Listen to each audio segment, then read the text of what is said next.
Muy bien, hermanos. En esta noche vamos a iniciar una serie de estudios que nos van a hablar acerca de nuestras convicciones más profundas acerca de Dios.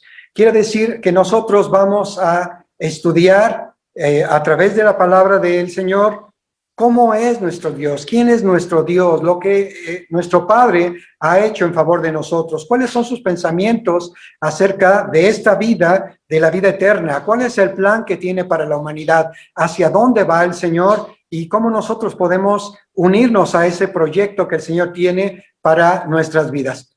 Así que empezamos, hermanos. Vamos a ir presentando algunas diapositivas, aparecerán por unos 5 o 10 segundos. Y si alguno después quisiera las diapositivas de los estudios, con gusto se los puede solicitar a nuestra hermana Betsy y ella se los puede reenviar. Así que hablaremos de nuestras convicciones más profundas acerca de Dios y sus pensamientos acerca de la vida. En otras palabras, si estuviéramos en un instituto bíblico, hermanos, nosotros estudiaríamos ahora teología sistemática. La teología sistemática es una de las materias que se dan en el seminario y tiene que ver con la disciplina que estudia el conocimiento de Dios, sus atributos y sus pensamientos.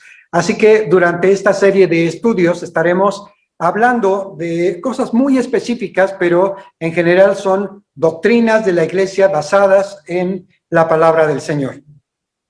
Así que, habiendo dicho esto, le pido a mi hermana Betsy si empieza con la siguiente diapositiva.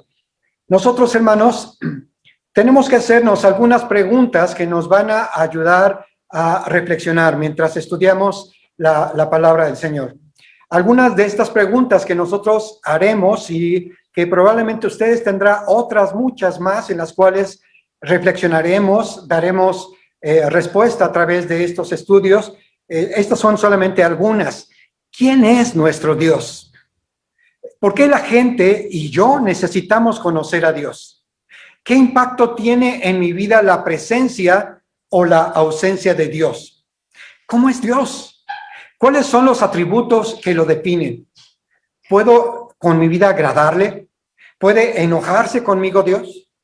¿Qué piensa Dios acerca de la humanidad? ¿Qué piensa el Señor de lo que está ocurriendo ahora en el mundo? ¿Qué piensa Dios acerca de mí, acerca de usted? ¿Hacia dónde se dirige Dios? ¿Lo puedo seguir? Mientras pienso en esto, hermanos, recuerdo que en alguna ocasión hablando con un diputado, hace ya muchos años, 1998, yo le intentaba compartir de la palabra del Señor. Y él, con un aire de superioridad, me decía, no, es que tú no sabes de lo que estás hablando. Aquí en la vida todo se trata de poder, de ganar dinero, de tener posesiones, riquezas. Yo no creo en eso que tú crees.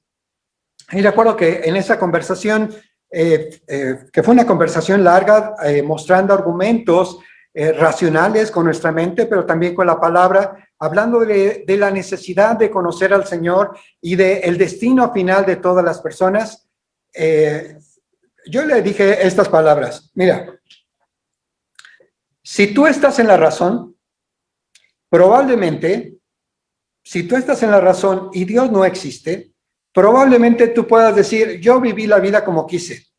De mi parte te podría decir que Dios me ha hecho una persona feliz. Tengo un matrimonio estable, una esposa que me ama, cosa que tú no tienes. Tengo hijos que me respetan y están dispuestos a apoyarme siempre, cosa que tú no tienes. Tengo amigos, cosa que tú no tienes, porque estás siempre cuidándote de que la gente no te quite lo que tú aparentemente has logrado. Yo tengo una vida feliz y seguiré viviendo feliz. Al final de mis días, yo iré a la presencia de Dios. Ahora, si tú estás equivocado, tú llevas una vida infeliz aquí en la tierra, pensando que el dinero es todo lo que tienes y todo lo que puedes aspirar, que el poder es lo más grande. Pero tus días van a llegar y te vas a enfrentar con el Señor, con tu Creador. Y cuando tú te enfrentes con Él, Él te va a decir, tú no quisiste nada que ver nada conmigo, yo tampoco contigo. Te irás al lugar que te corresponde, separado eternamente de Dios, en un lugar de sufrimiento, un lugar de tormento y de dolor. Así que, si yo estoy equivocado, soy un hombre feliz ahora. Si estoy en la razón, soy un hombre feliz y seré mucho más feliz cuando esté en la presencia de Dios. Las dos cosas que yo tengo, tú no las tendrás. Así que nos conviene justamente reflexionar acerca de nuestro Dios y de las cosas que Él ha pensado para la humanidad y para nosotros mismos. Betsy. Veamos la siguiente diapositiva, hermanos. Estos van a ser algunos de los temas con los que vamos a estar reflexionando a lo largo de estas semanas. Algunos temas los podremos abordar tal vez en una sesión. Algunos otros necesitarán un poco más de tiempo. Los temas que abordaremos dentro de nuestras convicciones más profundas acerca de sus pensamientos. Quisiera pedirles que si pudieran cerrar sus micrófonos, nos ayudaría, hermanos. Los temas que abordaremos durante esta serie de estudios son la búsqueda del hombre y la respuesta de Dios. La siguiente semana veremos quién y cómo es nuestro Dios. Es decir, ¿quién es el Dios que nosotros adoramos? ¿Cuál es el plan escrito de Dios para nosotros? Veremos en otra sesión el Dios que se hizo humano, la dinamita y la sensibilidad espiritual, nuestros peores fracasos y cómo Dios los transforma, nuestra mente y corazón limpios otra vez, Dios y nuestros compañeros de vida, el retorno del Rey y la vida eterna, los hábitos que cambian el futuro, el liderazgo al estilo de Jesús y un anticipo del cielo. Estas son la serie de estudios que nosotros estaremos compartiendo con ustedes durante estas semanas. Desde luego, como le decía a Betsy, que nos hizo favor de invitarnos por invitación de nuestro hermano Pastor Jesús Contreras, de Dani y de Eli, a quien les agradecemos. Yo les decía, si hay posibilidad de que seamos flexibles, a través de las reuniones Zoom, los hermanos nos pueden retroalimentar y decir, junto con estos temas, algunos aspectos que quisieran que profundicemos un poco, y eso tal vez nos haga que las sesiones no sea los estudios de una sesión, sino quizá de 2 o de 3. Pero el propósito nuestro es que ustedes adquieran conocimiento de la palabra del Señor, afirmen sus convicciones respecto a lo que creemos con el Señor y sigamos avanzando en la vida cristiana. Muy bien. Así que, Betsy, nosotros empezamos, hermanos, este primer tema preguntándonos acerca de el hombre. ¿Qué es lo que el hombre piensa acerca de Dios? El hombre, hermanos, ha intentado de diferentes maneras acercarse a quien ellos conciben como Dios a través de las religiones y de dioses, ídolos que ellos mismos han fabricado. Otros hombres tratan de hallarle sentido a la vida a través de la propia autosuficiencia, y cuando ellos buscan el sentido de la vida, la realización a través de la autosuficiencia, se llenan de soberbia. Algunos otros caen en un aspecto más crítico todavía al negar la existencia de Dios, diciendo yo no puedo verlo, luego entonces no existe. Y algunos otros quieren hablar acerca del humanismo, del cuidado de las personas, del planeta, de la ecología, de los niños, del ser humano, de los derechos del hombre, pero no quieren tomar en cuenta a Dios. Así que brevemente iremos adentrándonos a cada uno de estos temas. Betsy. Cuando nosotros pensamos, hermanos, en las religiones, aquí pongo solamente 3 imágenes. En la primera están algunos de los dioses que veneraban los aztecas, en el otro están algunos dioses que tienen en la India, y en la parte de abajo algunos otros dioses que tenían en Egipto. Pero solamente es para enfatizar que este asunto de la búsqueda de Dios es algo que tiene milenios. La gente ha sentido necesidad de Dios y ha buscado la presencia de Dios a través de diferentes formas. Pero lo que nosotros hemos podido ver, hermanos, es que algunas personas han creado religiones justamente para obtener provecho personal y dominar a las personas. En esta búsqueda de Dios y de la creación de ídolos, el Señor tiene cosas muy fuertes que decir. Por ejemplo, el Salmo 106, versículo 36 al 40, nos dice la palabra de Dios. Se mezclaron con las naciones. Perdón, Betsy, si lo regresas. Se mezclaron con las naciones y aprendieron sus obras. La anterior, Betsy. Y sirvieron a sus ídolos, los cuales fueron la causa de su ruina.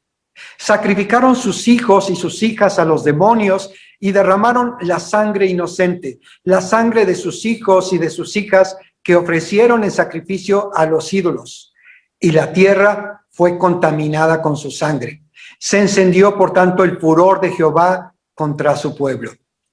Cuando nosotros pensamos en estas religiones antiguas, hermanos, damos gracias a Dios de que hayan terminado, porque algunas de ellas, las que tenían en nuestro México, antes de que llegaran los españoles, o los que tenían en Latinoamérica, los que tenían en la India o en otras partes, se ofrecían, en esa región de Palestina, se ofrecían en sacrificio a los niños, a las mujeres vírgenes, se les degollaba para tratar de apaciguar lo que ellos entendían como la ira de los dioses. Y el Señor habla específicamente a lo largo de la palabra del Señor diciendo que nosotros no tendremos ninguna clase de ídolos ni de imágenes porque son contrarias a la voluntad de Dios, y esa adoración traerá la ruina de las personas y la ruina de las naciones. Cuando yo comparo, hermanos, lo que ha sido el desarrollo de las sociedades en las que ha venido el evangelio de nuestro Señor Jesucristo, que están basadas en la palabra de Dios, y las comparo con otras naciones en donde hay una gran idolatría, y como ídolos no me refiero únicamente a los que mostré hace un momento en las imágenes, sino idolatría como la que tenemos en nuestro país, de santos, de hombres, de imágenes. Nos damos cuenta de la tremenda diferencia que hay en la bendición, en la prosperidad, en el desarrollo intelectual y el desarrollo económico de las naciones entre los países idólatras y los países que han mantenido una fe pura en Dios y en nuestro Señor Jesucristo. Nuestro Dios nos dice que los que practican esto traerán la ruina sobre sus propias vidas y sobre las naciones. Cuando nosotros hicimos nuestra declaración de fe ante gobernación, nosotros enfatizamos que nuestra fe está centrada en un único Dios verdadero y en nuestro Señor Jesucristo. A lo largo de estas semanas veremos las diferentes doctrinas que tenemos registradas ante gobernación y que son nuestras bases, nuestro fundamento de fe. Pero nosotros podemos empezar diciendo, estamos totalmente alejados de lo que tiene que ver con algún tipo de idolatría, sea la que sea. Nosotros como cristianos estamos enfocados única y exclusivamente en la adoración a nuestro Dios. Todo lo que nos hayan enseñado antes en otra religión, en otra cultura, lo que se haya recibido de los padres y que está en contra de lo que la Biblia enseña, nosotros como Iglesia Betania estamos en contra. Nosotros tenemos un solo Dios y a Él lo adoramos. Betsy.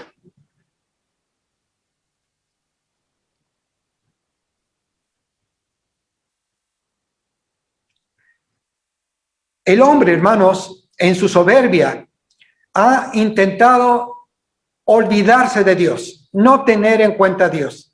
Nosotros tenemos varios relatos de la palabra desde el libro de Génesis, como cuando el hombre se apartó de Dios y Dios mandó el diluvio, los hombres no querían tener nada que ver con Dios. Y más adelante, cuando Nimrod junta a la gente y empieza a construir una gran torre, su propósito era que la gente permaneciera en esa ciudad que ellos estaban edificando, y era contrario a lo que Dios había dicho. Dios le había dicho a Adán, a Eva, que su descendencia tenía que extenderse sobre toda la tierra.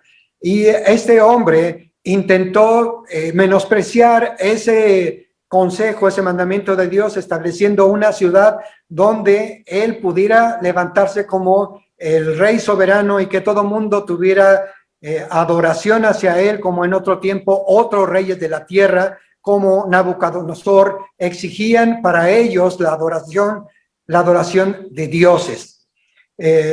Nosotros podríamos decir, hermanos, que estas costumbres de las religiones antiguas y esta soberbia que hay en el hombre no se limita a lo que ocurrió en el pasado, sigue ocurriendo en el presente. Alguno podría pensar que las religiones más importantes que hay ahora no tienen nada que ver con los sacrificios que ofrecían los aztecas u otras tribus, pero lo cierto es que en el nombre de su Dios, muchas religiones hacen actos de asesinatos, de violencia, de terrorismo en contra de aquellos que no practican su misma fe. El hombre se ha llenado de soberbia y Dios ha mostrado que la soberbia es algo que está contrario a la naturaleza de lo que Dios espera de su creación, de sus hijos. Dice el libro de los Salmos, capítulo 2, versículos 1 al 3. ¿Por qué se amotinan las gentes y los pueblos piensan cosas vanas? Se levantarán los reyes de la tierra y los príncipes consultarán unidos contra Jehová y contra su ungido, diciendo, rompamos sus ligaduras y echemos de nosotros sus cuerdas. El hombre trata de separarse de Dios. Lo que no está escrito después de este versículo y que lo pueden ver en su Biblia es que dice que el Señor se reirá de ellos. Se reirá ante la soberbia, la altivez de las personas, porque al final de cuentas, toda la gloria que pueda buscar un hombre tiene un término y se van rápido de esta tierra. El Señor se burlará de ellos, dice la palabra. Lo que a Dios le interesa, hermanos, es justamente que el hombre se acerque en reconocimiento, en gratitud a quien es Él. Primera de Corintios 3, 19 al 20 nos dice, pues la sabiduría de este mundo es necedad para Dios. Como dicen las Escrituras, Él atrapa a los sabios en la trampa de su propia astucia. El Señor conoce los pensamientos de los sabios, sabe que no vale nada.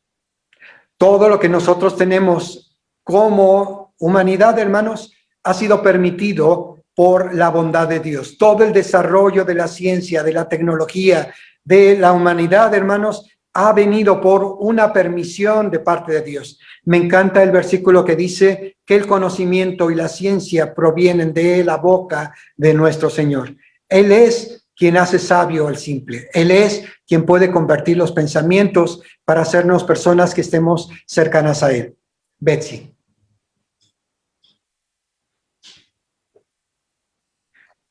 Un recurso más del hombre, hermanos, es negar la existencia de Dios.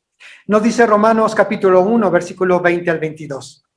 Porque las cosas invisibles de Dios, su eterno poder y deidad, se hacen claramente visibles desde la creación del mundo, de modo que no tienen excusa, pues habiendo conocido a Dios, no le glorificaron como Dios, ni le dieron gracias, sino que se envanecieron en sus razonamientos, y su necio corazón se llenó de tinieblas. Profesando ser sabios, se hicieron necios.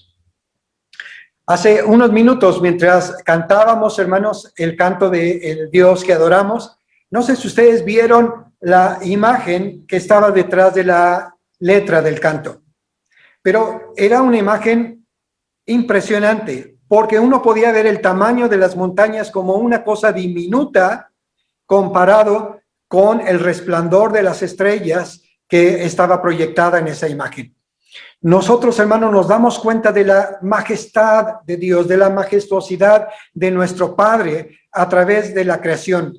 De modo que Dios dice, no tienen excusas en decir que yo no existo o que yo no lo he hecho, porque están todas las evidencias de la creación que yo hice desde el principio de la humanidad. Algunas personas, hermanos, todavía hace algún tiempo, cuando yo hablaba con las personas, me decían, es que a mí me cuesta tanto trabajo creer en Dios porque no lo puedo ver. Pero este siglo que estamos viviendo, hermanos, nos ha enseñado que la mayoría de las cosas que nosotros disfrutamos ahora son cosas invisibles. Nosotros podemos disfrutar, hermanos, de la luz a través de la electricidad, que es el flujo de electrones, y es invisible para el ojo humano. Nosotros podemos comunicarnos ahora a través de esta tecnología de Zoom o de Facebook por señales que viajan en el aire suben a los satélites y bajan hasta nuestros dispositivos de una manera que nosotros no podemos ver. Nos movemos en medio de un mundo que es invisible y nuestro Dios es espíritu, es invisible, pero su eterno poder, su deidad, es manifiesto desde la creación hasta el día de hoy. De manera que Dios dice, no tienes pretexto. Si tú dices que yo no existo porque no me puedes ver, no tienes pretexto, porque están evidentes todas las cosas que yo he hecho. Todas las obras que yo he formado son evidencia del poder y del amor que nuestro Dios tiene para su humanidad. Betsy. Otra propuesta del hombre, hermanos, es el asunto del humanismo sin Dios. Miqueas capítulo 6, versículo 8 nos dice, oh hombre, Él te ha declarado lo que es bueno y que pide Dios de ti. Solamente hacer justicia y amar misericordia y humillarte ante tu Dios. Miqueas 6, 8. Nosotros, un servidor, hermanos, está a favor de cuidar este planeta. En estos días me he reunido con nuestro personal para pensar, para planear cómo podemos ayudar a nuestro planeta a través de tecnologías sustentables. Cómo podemos promocionar con nuestros clientes el uso de la energía del sol para que puedan ahorrar dinero y para que ayuden a nuestro planeta a que no se contamine. Nosotros estamos a favor de la ecología, estamos a favor del cuidado de la tierra, porque la tierra, hermanos, nos fue dada justamente como una heredad para que nosotros tuviéramos cuidado de ella. Así que estamos a favor de eso. También estamos a favor, hermanos, del cuidado de las personas. Nos indigna, nos enoja cuando alguien abusa del prójimo de una manera o de otra. Estamos en contra de la violencia, estamos en contra del abuso contra las mujeres, contra los niños. Estamos en contra de todas aquellas prácticas que dañan al ser humano. En este sentido, nosotros podríamos decir, sí, nos preocupa el ser humano. En ese sentido, nosotros somos humanistas, pero no en el sentido de hacer a un lado a Dios y pensar que solamente con que nos juntemos nosotros, con que nos comuniquemos, con que lleguemos a buenos acuerdos, con eso la humanidad va a ir adelante. Nosotros no estamos de acuerdo. Nosotros creemos, como dice Miqueas, que el Señor ha declarado lo que espera de nosotros, que hagamos misericordia, que hagamos justicia, que amemos la justicia, pero también que nos humillemos delante de nuestro Dios, que le demos gracias porque Él es nuestro creador, nosotros somos creación suya. Así que estamos a favor de un humanismo, pero en el que Dios esté incluido, en el que Dios sea el centro del corazón del hombre y de la mente de las personas, para que este mundo pueda caminar en ese propósito que Dios tiene de establecer su reino de acuerdo a los principios que Él nos ha dado a través de su palabra en la Biblia. Bessie. ¿Cuál es la respuesta de Dios, hermanos? La respuesta de Dios hacia la inquietud del hombre es comunicarse con Él, hablar con Él. Nos dice Hebreos capítulo 1, versículos 1 y 2. Dios, habiendo hablado muchas veces y de muchas maneras en otro tiempo a través de los profetas, en estos postreros días nos ha hablado por el Hijo, a quien constituyó heredero de todo y por quien asimismo hizo todo el universo. Cuando el hombre ha estado buscando, por las razones egoístas, por las razones de soberbia, por las razones de una completa ignorancia, por la falta de voluntad de acercarse a Dios. Dios ha visto todo eso, pero no se ha callado. Dios ha hablado al hombre de diferentes maneras. A lo largo de los estudios que tendremos, nos daremos cuenta cómo Dios nos ha hablado a través de su palabra, a través de los profetas, a través de los siervos. ¿Sabe? La Biblia tiene casi 800,000 palabras en 66 libros. Y a través de esas casi 800,000 palabras, Dios constantemente, de una manera y de otra, se va revelando a sí mismo y nos hace saber cuáles son sus pensamientos, sus anhelos, su amor, su deseo de comunicarse con el hombre. Dios quiere establecer esa comunión con cada uno de nosotros. La estableció con Adán, la estableció con su descendencia, la estableció con Noé, la estableció con Abraham, después la estableció con Moisés, revelándose a ellos y diciéndoles: yo soy Dios, yo soy el que soy, yo soy el Dios eterno. Y el Dios eterno quiere la comunión con cada uno de nosotros, hermanos. Así que en esta noche yo me siento privilegiado de estar frente a ustedes compartiendo esta palabra y agradecido con Dios, porque cada uno de los que estamos viendo y de los que verán en las repeticiones este programa son personas que hemos sido tocadas por Dios, que hemos escuchado la voz de Dios, que no nos queremos quedar conformes con los que hemos recibido, que anhelamos más la presencia de Dios, anhelamos más el conocimiento de nuestro Padre, anhelamos más agradarle, anhelamos las bendiciones que Él tiene preparadas para nosotros. Así que yo lo felicito, hermano, y le animo. Dios ha hablado de muchas maneras a través de sus siervos. En este tiempo nos hablará a través de su Hijo, nuestro Señor Jesucristo, y a través de su bendita palabra. Con esto concluimos esta primera sesión, hermanos, y abrimos este tiempo de preguntas para los que quisieran preguntar o compartir algo en esta noche.